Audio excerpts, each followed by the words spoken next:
लिया है, सिंह वाहिनी बन गई हैं और वहां से कंस को कह रही हैं कि अरे दुष्ट, तू मुझे क्या मारेगा, तुझे मारने वाला तो गोकुल में पैदा हो चुका है। और इतना कह करके वो वहां से अंतर्ध्यान हो गई, विंध्यवासिनी के रूप में विंध्याचल पर्वत के ऊपर जाकर विराजमान हो गई। अब तो कंस बड़ा घबराया है कि मुझे मारने वाला गोकुल में पैदा हो गया। उधर नंद बाबा के यहाँ पर जब ब्राह्मण लोग गए थे, उन्होंने कहा था कि आज भादव के महीने में अष्टमी के दिन तुम्हारे यहाँ लाला हो जाएगा। तो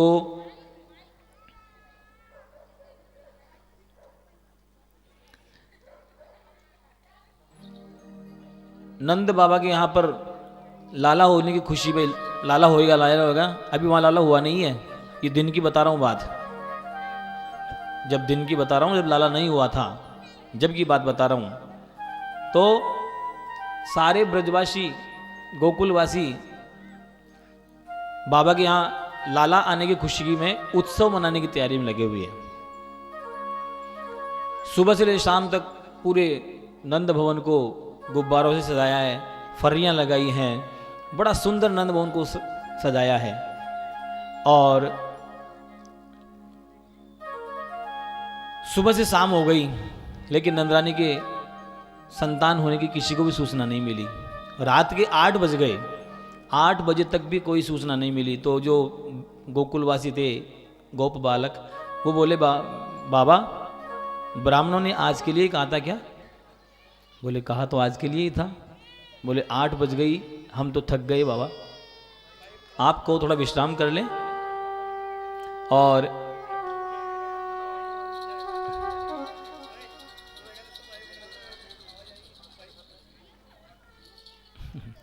बाबा के यहाँ पर गोप बालक थे, वो सब थक गए थे। उन्होंने कहा बाबा हम थोड़ा विश्राम कर लें। बोले ठीक है, तुम थक गए, तुम्हें 4-5 दिन हो गए उत्सव की तैयारी में लगे हुए हो, जब लाला हो जाएगा तो हम आपको जगा लेंगे। रात के 10 बज गए, 11 बज गए, तो नंद बाबा जाकर के अपनी बहन सुनंदा से बोलता है, अरे बहन सुनंदा, कहा ब्राह्मणों ने आज के लिए कहा था क्या? बोले भैया कहा तो आज के लिए ही था। तो बोले अब तक भी तो? बोले भैया आज तक तो अभी तो हुआ नहीं, कि मैं भी थक गया हूँ बहन, तुम कहो तो थोड़ा विश्राम कर लूँ। तो नंद बाबा भी वहां से अपनी बहन सुनंदा को बोल करके जाकर के विश्राम करने लग गई। 11:30 बजे सुनंदा जी वो बोलती, भाभी ब्राह्मणों ने कहा आज के लिए कहा था? बोले कहा तो आज के लिए था। बोले भाभी रात के 11:30 बज गए हैं, अभी तक तो हुआ नहीं, मैं थक गई हूँ, तुम कहो तो थोड़ा मैं भी आँख झपक लूँ। बोले बहन थोड़ा विश्राम कर लो, फिर जब लाला हो जाएगा तो मैं आपको जगा दूंगी। तो 11:30 बजे लाला की बुआ भी सो गई और 12 बजने वाले थे जब तक यशोदा जी भी सो गई, लाला की मैया भी सो गई। और 12 बजे उधर बालकृष्ण प्रकट हुए हैं, वहाँ से वसुदेव जी लाकर के लेटा के चले गए हैं और जो लाली भई थी वहाँ को ले गए हैं। उधर वो लाली वहाँ से चली गई। अब भगवान ने सोचा कि मैं इनको जगाऊं कैसे, मुझे आए हुए इतने टाइम, इतना समय हो गया मेरे को यहाँ आए हुए, मेरी मैया बराबर में सो रही है, नीचे बुआ सो रही हैं। तो दोनों तरफ से वो खर्राटे चल रहे थे बराबर। भगवान बोले भी इनको जगाऊं कैसे? तो भगवान ने सोचा कि चलो मैं इनको कह देता हूँ कि मैया तुम सो रही हो, अरे हमारा जन्म है गया और आप सो रही हो। बोले नहीं नहीं, यहाँ तो हम प्रेम की लीला करने आए हैं, यदि हम बोलेंगे तो ये नियम के खिलाफ हो जाएगा। भाई जन्म लेते हुए बच्चा थोड़ी बोलता है कोई, वहाँ तो जन्म लेते बोल गए कोई बात नहीं, लेकिन यहाँ जन्म लेते नहीं बोलेंगे। तो बोले अब कैसे इनको जगाएं? फिर ध्यान दिया कि अरे कोई बच्चा होता है तो पहले रोता है वो। तो भगवान ने सोचा कि मैं भी रोऊं, लेकिन रोना नहीं आता भगवान को, भगवान रोए कैसे? तो भगवान सोच रहे हैं कि मैं रोने का प्रयास करता हूँ। तो तो भगवान ने रोना चालू किया वहाँ पर कि ओमकार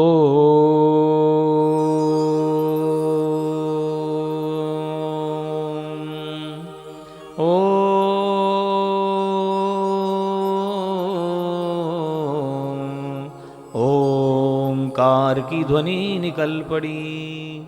ओम ओम करके भगवान वहाँ रोए हैं, ओमकार की ध्वनि निकल पड़ी है। और जब ओम ओम रोने की आवाज़ यशोदा मैया ने सुनी है, तुरंत आँख खुल गई है। और जब आँख खुली है तो क्या देखती हैं कि पास में सुंदर से नील कमल के समान एक छोटे से बालक पास में लेटे हुए हैं, जो उन्होंने पहले स्वप्न में देखे थे। और तुरंत उठ करके अपने लाला को गोद में लिया है और लाला का मुख चूम करके, और मैया बोलती, बहन सुनंदा बधाई है बधाई, लाला को जन्म भय गयो। अब तो सुनंदा जी जब सुनी तो तुरंत उठ करके बोली कि अब तो मेरा हार और मेरी भेंट विदाई पक्की हो गई है।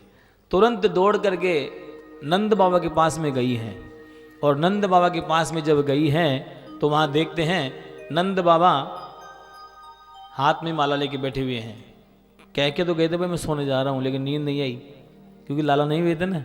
हाथ में माला लेके बैठे हुए हैं और वहाँ बैठे बैठे क्या कर रहे हैं, न तो राम राम करे न श्याम श्याम, एक ही जब मंत्र जप रहे हैं, अभी तो नाय भयो, अभी तो भयो नाई, अभी तो नाय भयो, अभी तो भयो नाई, कि अभी तो हुआ ही नहीं, अभी तो हुआ ही नहीं, ऐसे करके जप कर रहे हैं बैठे बैठे।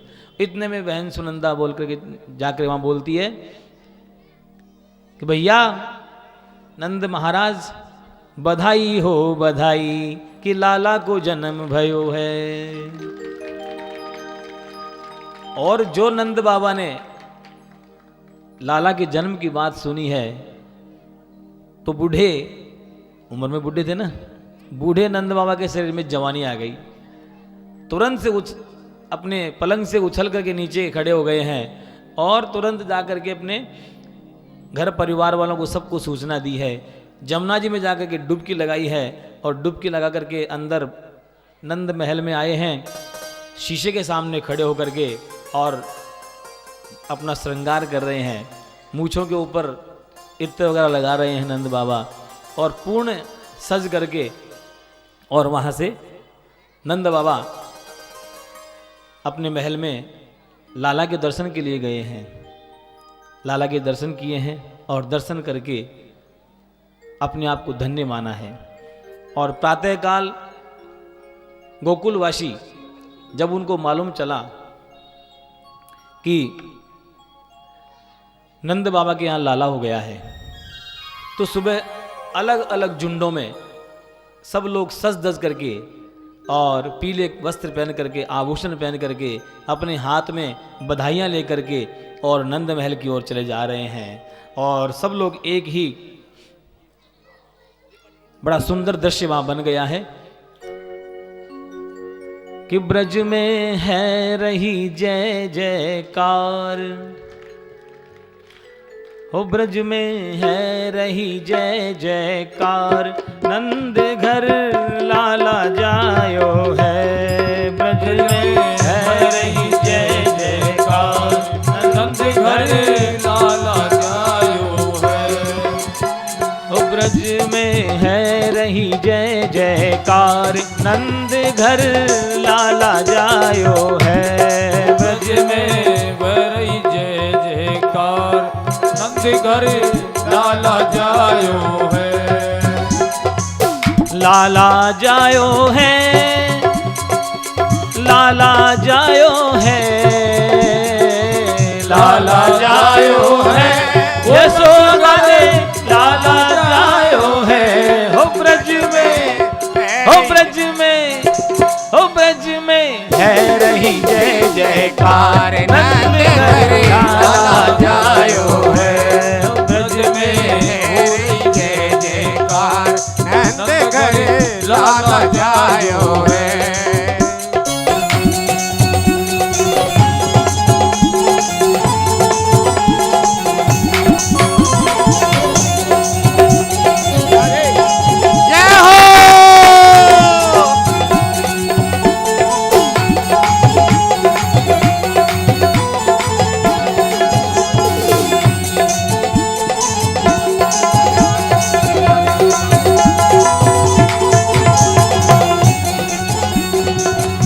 युद्ध के यूथ नंद घर आवे, युद्ध के यूथ नंद घर आवे, युद्ध के यूथ नंद घर आए, युद्ध के यूथ नंद घर आवे।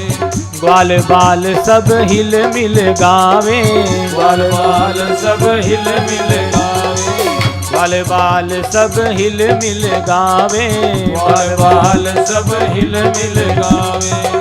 ब्रह्मानंद समान आज सुख सबने पायो है, ब्रह्मानंद समान आज सुख सबने पायो है।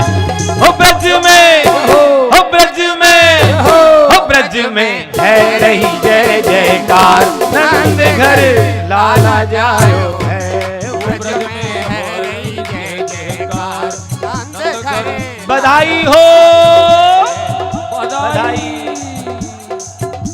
ऐसे नहीं दूंगा, बधाई मिलेगी सबको, लेकिन कब मिलेगी? जब मेरे साथ बोलोगे तुम लोग, बधाई हो, बधाई। नंद बाबा बधाई हो, बधाई। हो ब्रज में, हो ब्रज में, हो ब्रज में हो रही जय जयकार, नंद घर लाला जायो है। हो ब्रज में हो रही जय जयकार, नंद घर लाला जायो है।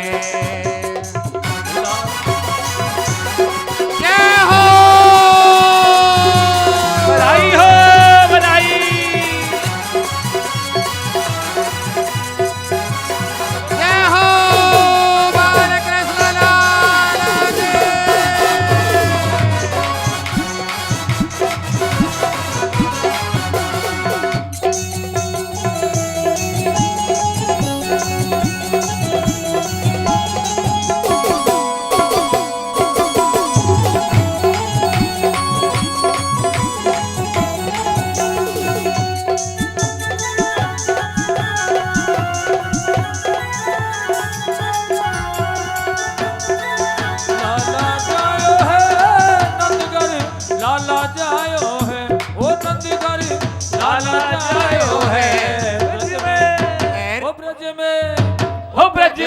हो रही जय जयकार, नंद घर लाला जायो है। ब्रज में है रही जय जयकार, नंद घर लाला जायो है।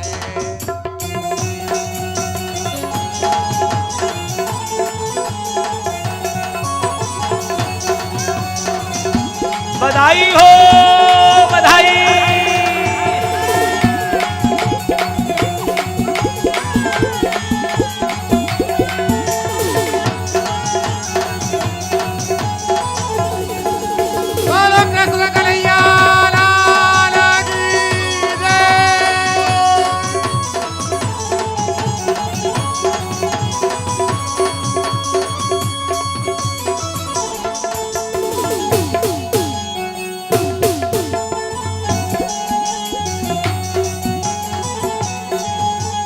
नंद के आनंद भयो जय कन्हैया लाल की, नंद के आनंद भयो जय कन्हैया लाल की, नंद के आनंद भयो जय कन्हैया लाल की, नंद के आनंद भयो जय कन्हैया लाल की, नंद के आनंद भयो जय कन्हैया लाल की, नंद के आनंद भयो जय कन्हैया लाल की। हाथी दीने घोड़ा दीने और दीने पाल के, हाथी दीने घोड़ा दीने और दीने पाल के, नंद के आनंद भयो जय कन्हैया लाल की, आनंद भयो लाल की, नंद के आनंद भयो जय कन्हैया लाल की, नंद के आनंद भयो जय कन्हैया लाल की, नंद के आनंद भयो जय कन्हैया लाल की, नंद के आनंद भयो जय कन्हैया लाल की, कन्हैया लाल की, नंद के आनंद भयो जय कन्हैया लाल की, नंद के आनंद भयो जय कन्हैया लाल की, नंद के आनंद भयो जय कन्हैया लाल की, नंद के आनंद भयो जय कन्हैया लाल की, नंद के आनंद भयो जय कन्हैया लाल की। हाथी दीने घोड़ा दीने और दीने पाल के, हाथी दीने घोड़ा दीने और दीने पाल के, हाथी दीने घोड़ा दीने और दीने पाल के, नंद के आनंद भयो जय कन्हैया लाल की, नंद के आनंद भयो जय कन्हैया लाल की। वासुत सोहनावे बाबा नंद जी के द्वार, वासुत सोहनावे बाबा नंद जी के द्वार, सुत सोहना वे बाबा नंद जी के द्वार हुआ सुत सोहना वे बाबा नंद जी के द्वारे।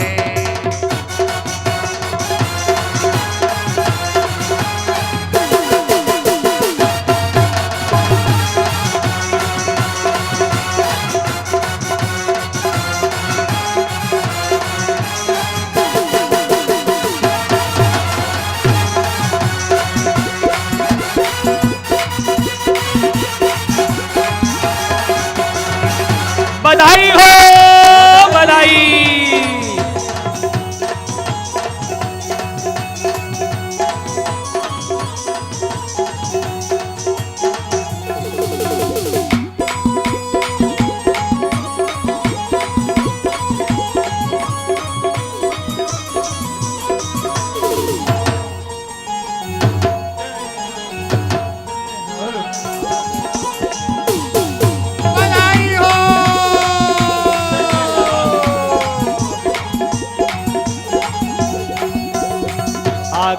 आ गया मेरा नंद लाला आ गया, आ गया आ गया मेरा नंद लाला आ गया, आ गया आ गया मेरा नंद लाला आ गया, आ गया आ गया मेरा नंद लाला आ गया, मेरा नंद लाला आ गया, मेरा गोपाला आ गया, मेरा नंद लाला आ गया, मेरा गोपाला आ गया, आ गया आ गया। क्या हुआ क्या हुआ? आ गया आ गया आ गया आ गया, बोलिए आ गया मेरा नंद लाला आ गया, आ गया आ गया मेरा नंद लाला आ गया, आ गया मेरा नंद लाला आ गया, मेरा गोपाला आ गया, मेरा गोपाला आ गया, मेरा नंद लाला आ गया, आ गया मेरा नंद लाला आ गया।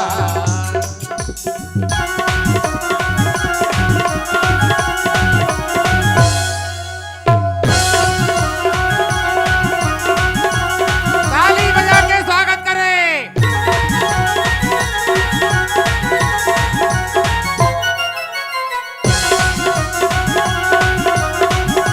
श्री राधे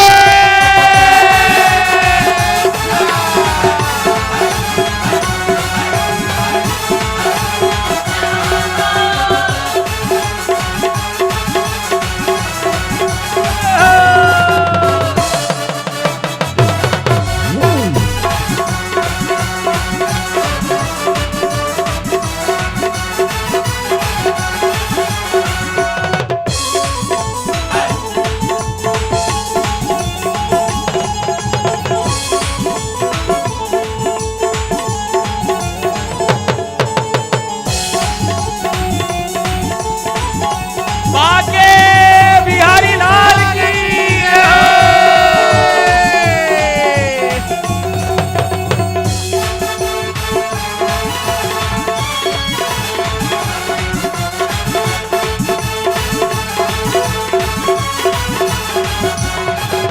श्री राधे।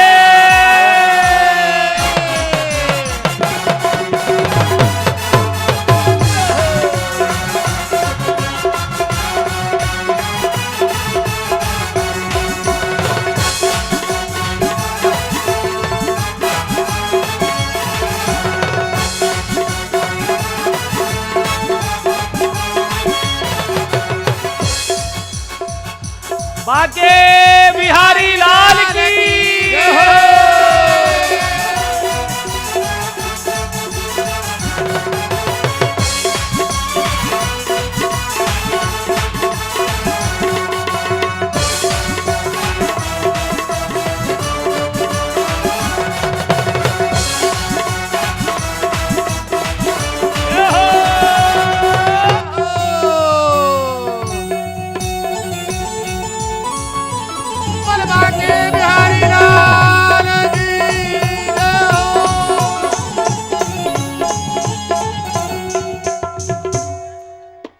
बोले बाके बिहारी लाल की जय हो। सब बैठ जाओ, अपनी अपनी जगह सब बैठ जाओ, सब बैठ जाओ अपनी अपनी जगह।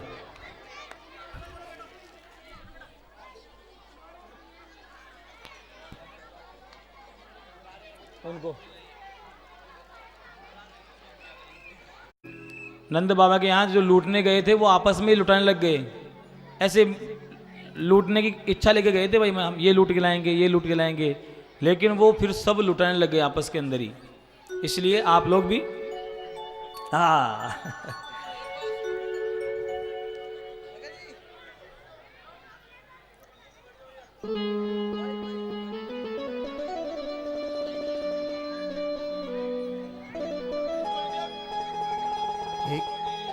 सभी कार्यकर्ता भक्तों से मेरा निवेदन है कि किसी भी बाल भक्त को भी उठने न दें, और जो वरिष्ठ भक्त हैं उनके लिए कुर्सियों की व्यवस्था है, और कुर्सी जो इधर उधर पड़ी है उनको व्यवस्थित करके सही तरह से सबको बिठाएं। और ये आपका दरबार है, राधा रानी का दरबार है, और इसमें आप ना बहुत अधिक सामंजस्य बिठा करके इस कार्यक्रम की पुष्टि जो हो रही है उसका पूरा आनंद लें राधा दरबार में, क्योंकि ये सीधा प्रसारण चैनल पर चल रहा है, इसलिए इस बात का विशेष ध्यान रखना है। और हमारे इस राधा रानी दरबार की गरिमा को बनाए रखने के लिए सभी भक्तों से मेरा निवेदन है कि जो बच्चे इधर उधर घूमते हैं इनको व्यवस्थित करने का श्रम करें। और पुनः ये राधा रानी के दरबार में चलते हैं छोटे कन्हैया जी महाराज जी के पास, जो हमें राधा रानी दरबार में अमृत की निरंतर रसधार से सरोबार करके हमें श्री राधा रानी के चरणों में आनंद और आनंदित होने के लिए विभोर कर रहे हैं। लो चलते हैं छोटे कन्हैया जी महाराज जी के पास। जय श्री राधे।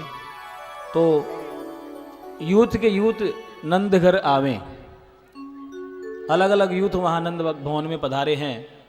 नंद बाबा ने भी नंदोत्सव का आयोजन रखा है कि नंदस्त्वात्मज उत्पन्ने जाताल्लादो महामना आहूय विप्रान वेदज्ञान स्नातः सुचिरलंकृता। नंद बाबा ने भी नंदोत्सव का आयोजन किया, ब्राह्मणों को बुलाया है। शांति रखिए, देखो माता जी, जय श्री राधे। आप तो समझदार हो, आप शांति रखो ना, और बात करनी है तो बाहर चले जाओ। शांति रखो बिल्कुल प्रेम से, दूसरे को अपने द्वारा किसी दूसरे को कोई किसी प्रकार का कष्ट नहीं हो, ये ध्यान रखें, नहीं तो दोष आपको लगेगा। उसकी कथा में यदि विक्षेप होता है तो आपको दोष लगेगा। अपने आप को ये माने कि हम नंद भवन में बैठे हुए हैं और हमारे बाल कृष्ण हमारे सामने आए हुए हैं। अपने आप को गोपी मान के बैठो, जब तो कथा का आनंद है। खाली ये नाचने गाने ऐसे आए जब तो कोई का सेंस नहीं है कुछ भी।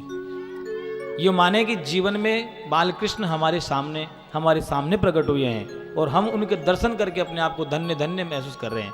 इस प्रकार से आप भावना रखें, जब तो आपका कथा सुनना सफल है। नंद बाबा ने ब्राह्मणों को बुलाया है और 2 लाख गायें उनको दान की हैं, 7 तिलों के पर्वत दान किए हैं, और फिर बड़ा सुंदर वहाँ पर दिव्य ये आयोजन किया है। और सुखदेव जी परीक्षित से कहते हैं कि परीक्षित, ऐसा लग रहा था कि साक्षात रमा क्रीडम भू नृप, उस राजा के दरबार में साक्षात लक्ष्मी वहाँ रमण कर रही हैं, क्योंकि जितना लुटा रहे थे उतना ही आए जा रहा था, जितना लुटा रहे थे उतना और आए जा रहा था। तो ऐसे मानो कि साक्षात लक्ष्मी वहाँ लोट लगा रही थी। बहुत दिन तक नंदोत्सव चला। वहाँ पर उस नंदोत्सव में एक मैया जिसके मुंह में दांत नहीं थे, वो मैया आई और आकर के नवेली दुल्हन से कहा, ये क्या हो रहा है यहाँ पर? बोले नंदरानी के लाला भयो है और उसका उत्सव मनाया जा रहा है। तो देखो वहाँ पर माखन मिश्री और इनकी माट भर भर करके लुटाए जा रहे थे। तो एक लोना माखन का लिया और यूं फेंका। वो सीधा उस बुढ़िया मुड़िया के मुंह में आ गया, क्योंकि वो जब जिनके दांत नहीं होते मुंह में, वो यूं ऐसे देखते हैं तो उनका मुंह खुल जाता है अपने आप ही। तो मुंह खुला और सीधा वो माखन का लोना मुंह में चला गया। तो मैया बोली भैया यहाँ तो बहुत अच्छा उत्सव मनाया जा रहा है, कोई भूखा भी नहीं रहेगा। तो सब प्रकार का आनंद उसमें हो रहा है। नाल छेदने वाली एक मैया के द्वारा नाल छेदन करवाया गया है। काजल लगाने के लिए बुआ आई हैं, सुनंदा बुआ ने काजल लगाई है और बड़ा सुंदर उत्सव मनाया जा रहा है। नंद बाबा को मथुरा में टैक्स देना था कंस को, तो ग्वाल वालों के ऊपर कि गोपान गोकुल रक्षायाम निरूप्य मथुराम गतः नंदः कंसस्य वार्षिक्यं करम दातुम कुरुद्वः। कंस को कर देने के लिए नंद बाबा गोप बालकों के ऊपर गोकुल का भार छोड़ करके गए हैं। वहाँ वसुदेव जी से उनका मिलन हुआ है। वसुदेव जी ने कहा कि तुम शीघ्र ही अपने गांव वापस चले जाओ। क्यों? क्योंकि कंस बड़ा दुष्ट है और ये तुम्हारे नगर में उत्पात कर सकता है। जब ये बात कही तो वसुदेव जी से विदा लेकर नंद बाबा ग्वाल वालों को साथ में लेकर के वापस गोकुल के लिए रवाना हुए हैं। इधर कंस ने गोकुल में जो नवजात बालक थे उनको मारने के लिए, क्योंकि वो कन्या कह के गई थी ना कि गोकुल में तुम्हें मारने वाला उत्पन्न हो गया है, तो नवजात बालकों को मारने के लिए पूतना को भेजा है। और पूतना एक सुंदर गोपी का रूप बनाकर वहां आई है। जब आकर के और नंदरानी जसोदा मैया से बोली कि मैया तेरे लाला के दर्श करा दे। मैया बोली अरे पूरे गोकुलवासी आकर के दर्शन करके चले गए, तुम कहाँ थी अब तक? बोली मैया मैं पीहर चली गई थी, अब आते ही मैंने लाला के दर्शन के लिए विचार किया, तो अब मैं लाला के दर्शन करना चाहती हूँ। मैया ने सोचा कोई नई नवेल दुल्हन है, इसको दर्शन करा देते हैं। अंदर ले गई और लाला को झूले में जो पालने में लेटे हुए थे बोले ये लाला है। मैया अंदर अपने काम में लग गई। लाला को लेकर के वो गोपी बनी पूतना, वो अपने स्तन के ऊपर जहर लगा के आई थी लाला को मारने के लिए। तुरंत उठाया है, एक बाहर एक तरफ ले जा करके भाई कोई देख तो नहीं रहा है, और साड़ी के पल्लू के अंदर लाला को लेकर के और अपना स्तनपान कराने लग गई। विष लगा हुआ स्तन जब लाला के मुख में दिया है, भगवान ने पूतना मोशी को देखते ही आंखें बंद कर ली थी। अलग अलग संतों ने अलग अलग भाव दिए हैं कि भगवान ने आंखें बंद क्यों की है। कोई कह रहा था भगवान विचार कर रहे थे कि ये मुझे दूध पिला करके माँ का काम करने आई है, तो मैं इसको क्या गति प्रदान करूं। कोई कहता है आंखों में सूर्यलोक और चंद्रलोक निवास करते हैं, तो मानो सूर्यलोक और चंद्रलोक कह रहे हैं कि हम हमारे लोक में इनको स्थान नहीं देंगे। अलग अलग संतों के अलग अलग भाव हैं, और इन संतों के भाव में एक मुख्य भाव है वल्लभाचार्य जी महाराज का, जो उन्होंने सुबोधनी टीका में दिया है कि पूतना अविद्या है, और ये अविद्या हमारे शरीर में 14 स्थानों पर निवास करती है। पंच ज्ञानेन्द्री, पंच कर्मेंद्री, मन, बुद्धि, चित्त और अहंकार, ये 14 स्थान है जहाँ अविद्या अज्ञान का निवास माना जाता है। और चतुर्दशी के दिन ये आई थी अविद्या। इस प्रकार से भगवान ने अविद्या को देख करके और नेत्र बंद कर लिए। इस प्रकार जब पूतना ने अपना स्तन बाल कृष्ण के मुख में दिया है, तो भगवान ने पहले तो छक होकर के दूध पिया। जब दूध पी करके परिपूर्ण तुष्ट हो गए, फिर भगवान ने पूतना के प्राणों का आकर्षण प्रारंभ कर दिया है। और जब प्राण खींचने लग गए तो किसा मुंच मुंचा